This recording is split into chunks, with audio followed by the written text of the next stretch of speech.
సుబ్బులు, ఏంటమ్మాయి గారు? ఈ రోజు నిన్ను పనిలోంచి తీసేస్తున్నాను, వెళ్ళిపో. ఏంటమ్మాయి గారు?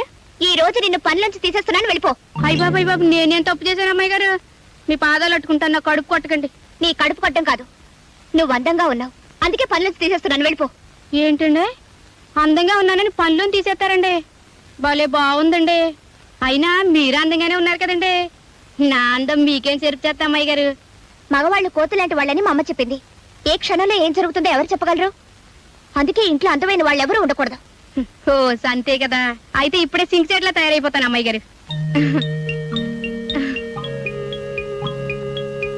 చాలా అమ్మాయి గారు.